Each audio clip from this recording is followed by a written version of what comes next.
Hi everyone, chapter 1 से 6 तक geography हमने पढ़ लिया है। आप यहाँ पे जाके सारे वीडियोस को देख सकते हैं और साथ ही साथ उनके एमसीक्यूज को भी अटेम्प्ट कर सकते हैं।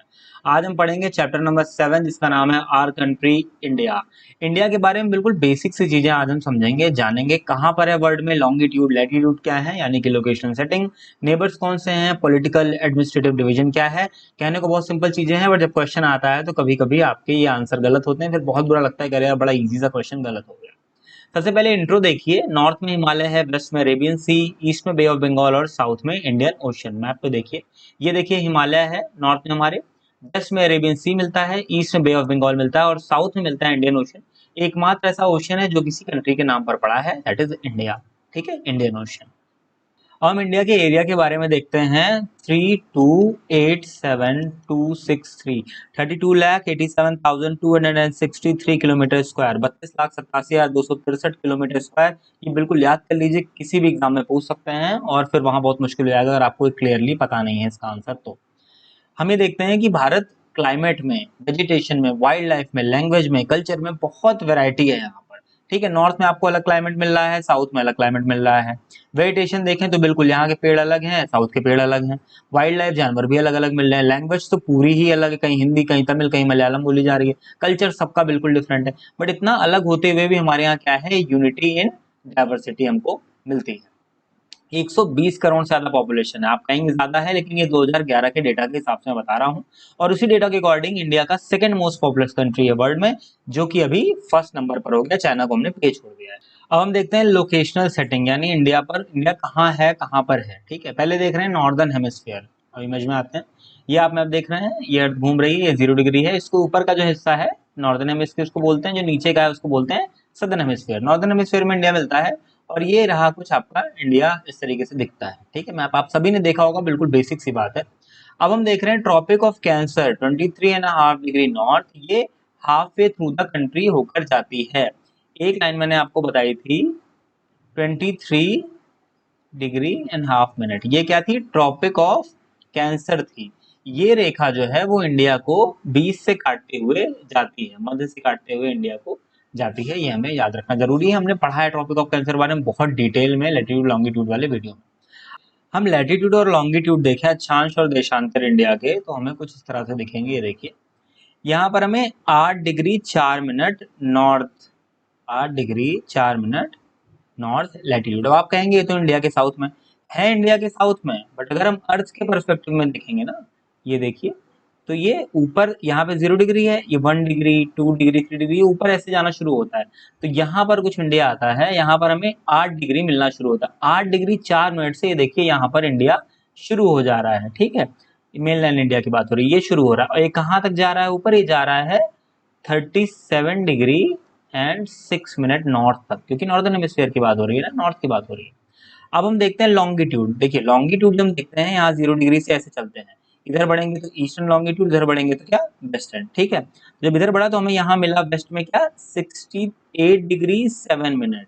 इसको अच्छे समझिए, इंडिया के वेस्ट में है, बट अगर 0 डिग्री हम देखें अर्थ में तो लॉन्गिट्यूड के हिसाब से कहाँ है, ये 0 डिग्री के ईस्ट में है। तो हम क्या कहेंगे, 68 डिग्री 7 मिनट ईस्ट लॉन्गिट्यूड। और वैसे ही जो हमारा ईस्टर्न एक्सटेंशन है उसको क्या बोलेंगे, 97 डिग्री 25 मिनट ईस्ट लॉन्गिट्यूड। ये लॉन्गिट्यूड्स के बारे में हम बता रहे हैं। ठीक है, आई होप आपको समझ में आया। अगर नहीं समझ में आया तो एक बार फटाफट मैं आपको फिर से बता देता हूँ, एकदम क्लियर दिमाग में बैठ जाता कि देखिए, अगर पूछा जाए इंडिया के लैटिट्यूड लॉन्गिट्यूड्स क्या है, सपोज ये इंडिया है, ऐसा एक हम आइडिया ले लें, तो जो हमारा इधर सदर्न एक्सटेंट है वो 8 डिग्री 4 मिनट नॉर्थ लैटिट्यूड, फिर ऊपर क्या है 37 डिग्री 6 मिनट नॉर्थ लैटिट्यूड। अब लॉन्गिट्यूड के बारे में देखेंगे, वेस्ट में क्या है 68 डिग्री 7 मिनट ईस्ट लॉन्गिट्यूड, और ईस्ट में क्या है 97 डिग्री 25 मिनट ईस्ट लॉन्गिट्यूड। ये लॉन्गिट्यूड जा रहे हैं और ऐसे लैटिट्यूड जा रहे हैं। ये बेसिक इन्फॉर्मेशन मैं बता चुका हूँ आपको पहले। ठीक है, 29 डिग्री लॉन्गिट्यूडनल एक्सटेंट है, ये हमने सबने पढ़ा है कि ये जो वेस्ट से और जो ईस्ट के बीच का जो लैटिट्यूड और लॉन्गिट्यूड वाले वीडियो मैंने पढ़ाया था 29 डिग्री का डिफरेंस होता है। अब हमने पढ़ा था 1 डिग्री में करीब 4 मिनट होते हैं। ठीक है, तो अगर पूछा जाए कि 29 डिग्री का अगर डिफरेंस है वेस्ट और ईस्ट में तो कितने मिनट हुए, ये करीब हो गया 116 मिनट्स। इसको आप 60 से डिवाइड करेंगे आवर्स में पाने के लिए, अराउंड 2 आवर्स के करीब का टाइम आप क्लियर नहीं, बट 2 आवर के करीब का आपको टाइम मिलेगा। जो डिफरेंस है कि अगर यहाँ पे 10 बज गए सुबह के, तो यहाँ क्या बज रहे हैं, अभी 8 ही बज रहे हैं। यहाँ सूरज निकल के ऐसे चला गया, यहाँ सूरज निकला, फिर यहाँ जब पहुंचेगा तो उसमें 2 घंटे लग जाएंगे, ठीक है। यहाँ 10 बज चुके हैं पहले, यहाँ बाद में बज गए, ठीक। ये हमने लैटिट्यूड लॉन्गिट्यूड की वीडियो में पढ़ा है, कुछ भी इसमें बड़ा नहीं है। ज्योग्राफी में ऐसे होता है, जब हम कॉन्सेप्ट बाद में देखते हैं लगता है ये क्या है, इसीलिए बेसिक बेसिक को बिल्कुल आराम से पढ़ते चलिए। हम देखेंगे इंडिया के नेबर्स के बारे में। 7 कंट्री हैं जो इंडिया की नेबर्स कंट्रीज हैं, सबको हम फटाफट देख लेते हैं। ये देखिए, यहाँ पाकिस्तान मिलेगा पहली, अफगानिस्तान का भी थोड़ा एरिया कनेक्ट होता है, करीब 80-90 किलोमीटर। इसके बाद आता है चाइना, फिर हमें मिलता है नेपाल, भूटान, बांग्लादेश और म्यांमार। 3-3 के सेट में याद कर लीजिए, पाकिस्तान, अफगानिस्तान, चाइना, ये हो गया। नेपाल, भूटान, बांग्लादेश इधर हो गए, और एक बचा म्यांमार। तो 3+3+1 हो गए 7 कंट्रीज जो डायरेक्ट टच कर रही हैं। आइलैंड कंट्रीज जो हमसे बॉर्डर बना रही हैं या हमारे आसपास हैं, ये देखिए यहाँ पे हमें मिलता है श्रीलंका, तो एक ये हो गया। और इधर एक कंट्री हमको मिलती है मालदीव्स, लोग यहाँ घूमने बहुत जाते हैं, ठीक है, मालदीव्स। तो ये हमारी क्या हम बोलेंगे इसको हम बोलेंगे आइलैंड कंट्रीज ऐसी हैं जो हमसे नेबरिंग कंट्रीज का दर्जा रख रही हैं, ठीक है। आगे बढ़ते हैं, हम देखते हैं आगे क्या है। यहाँ पर हमने देखा आइलैंड नेबर श्रीलंका और मालदीव। इसका हम देखेंगे Sri Lanka separated from India by पाक स्ट्रेट। स्ट्रेट क्या होती है? स्ट्रेट एक ऐसी वाटर बॉडी है जो 2 बड़ी वाटर बॉडीज को एक दूसरे से मिलाती है, या फिर 2 बड़े लैंड फॉर्म्स को एक दूसरे से अलग करती है। क्योंकि लैंड फॉर्म है, फिर बीच में वाटर आ गया, तो ये हो गया। जैसे कि हमने क्या पढ़ा था, मलक्का स्टेट के बारे में पढ़ा है, ठीक है हमने, और कई तरह के स्टेट है। आगे हम पढ़ते हैं कि स्टेट ऑफ हॉर्मोज, बाउल मंदी, ये सब हम पढ़ेंगे और आगे जब वर्ड की मैपिंग करेंगे। तो फिलहाल स्टेट आप समझ गए। अब देखते हैं कैसे अलग है। ये रहा आपका श्रीलंका।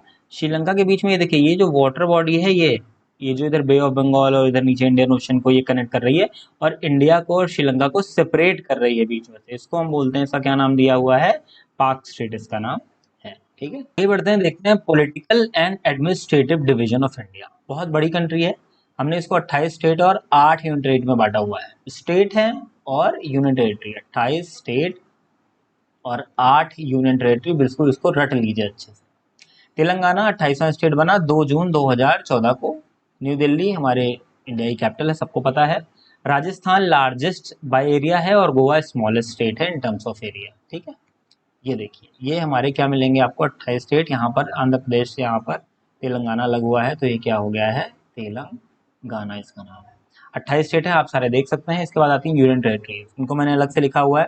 नंबर 1 पे इसमें आएगा अंडमान निकोबार आइलैंड्स, आप देख सकते हैं 1956 को ही ये बन गया, ठीक है। नंबर 2 है चंडीगढ़, ये भी 1966 को 10 साल बाद बना। उसके बाद दादरा एंड नागर हवेली, ये पहले एक अलग यूनियन टेरिटरी थी। दमन एंड दीव, ये दोनों अलग अलग यूनियन टेरिटरीज थी, इनको मिला दिया गया। कब मिलाया गया, ये देखिए 26 जनवरी 2020 को, भी 2 साल पहले ही इनको मिला दिया गया, तो ये एक यूनियन टेरिटरी होगी। फिर नंबर आता है दिल्ली का, ये भी सबसे पहले 1956 में, ये पहले वाले हैं, 56 वाले सबसे पहले बने हैं, ठीक है। ये यूनियन टेरिटरी बनी, इसको केंद्र शासित प्रदेश बोलते हैं।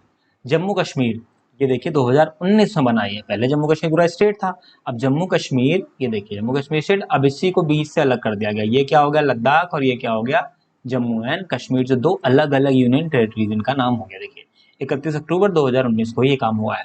फिर आता है लक्षद्वीप और उसके बाद आता है पुडुचेरी, दोनों का आप कब बना है ये आप देख सकते हैं। तो ये इन्फॉर्मेशन हो गई किसके बारे में, यूनियन टेरिटरीज के बारे में। आगे बढ़ते हैं, फिजिकल डिवीजन देखते हैं इंडिया का।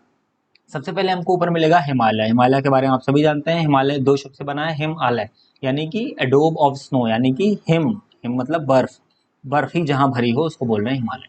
3 इनका डिवीजन है, ठीक है, trans Himalaya, great Himalaya, middle Himalaya, Shivalik. कैसे है, ट्रांस का मतलब है, देखिए ये हिमालय है, सपोज हिमालय के ऊपर का जो हिस्सा है इसको हम बोलते हैं ट्रांस हिमालय।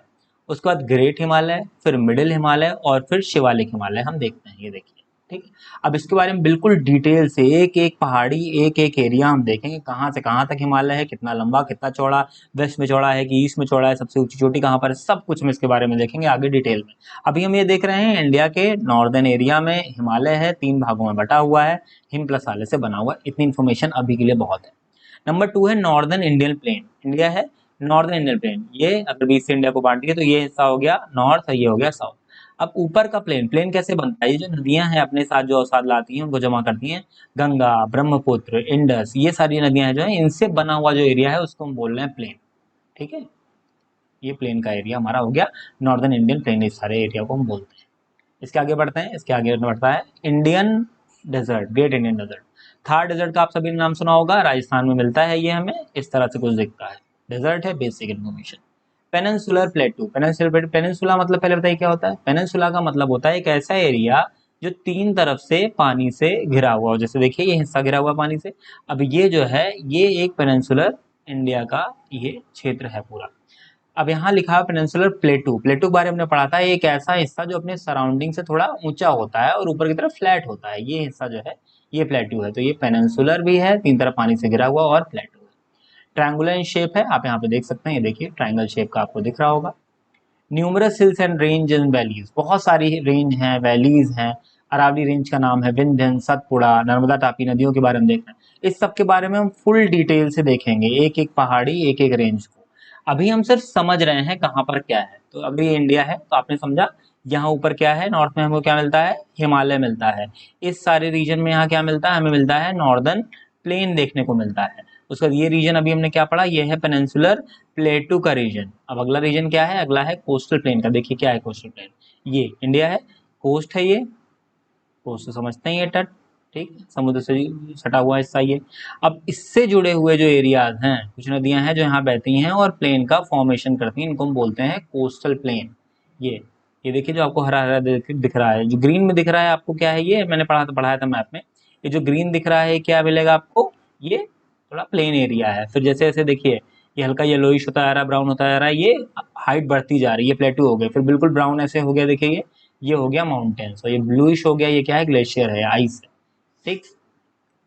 तो ये हो गया coastal plain of India. West के साइड में ब्रॉड कोस्ट है और ईस्टर्न साइड में नैरो कोस्ट देखने को मिलता है। यहाँ वेस्टर्न घाट्स हैं, वेस्टर्न घाट्स के वेस्ट में इधर ब्रॉड कोस्ट है और ईस्टर्न कोस्ट में इधर ईस्ट है। एक चीज और यहाँ पे आप समझ लीजिए, बहुत सारी नदियां ऐसे, महानदी है, कृष्णा, गोदावरी, कावेरी, ये सब ये अपने साथ डिपॉजिट लेके आती हैं। जैसे नदी जब बहती है वो किसी स्लोप पे बहती है, उसका टारगेट होता है कि ओशन से जाके मिल जाए, नदी मिले सागर में, ठीक है, सागर में मिल जाए। क्यों, क्योंकि ये जो प्लेन है, जब ओशन है यहाँ पर आके तली बिल्कुल बराबर हो जाती है कि ये नदी यहाँ से बह रही है। क्यों, क्योंकि स्लोप मिल रहा है, ढाल मिल रहा है, इसलिए पानी बहता चला आ रहा है।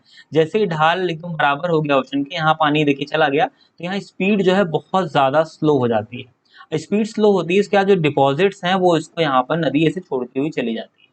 तो कुछ इस शेप में ऐसा एक एरिया बनता है जहाँ पे ढेर सारा डिपॉजिट छूटा होता है, मिट्टी, कंकड़, पत्थर, ये सब, और इसका हम नाम देते हैं ऐसे डेल्टा बोलते हैं इसको, ठीक है। कई तरह के डेल्टा होते हैं, टाइप्स हैं उनके, सब कुछ पढ़ेंगे। अगर ये वीडियो समझ में आया, अच्छा लगा, तो वीडियो को लाइक करिए, शेयर करिए, सब्सक्राइब करिए और ऐसे ही करते रहिए study Pratyush. Thank you so much for watching.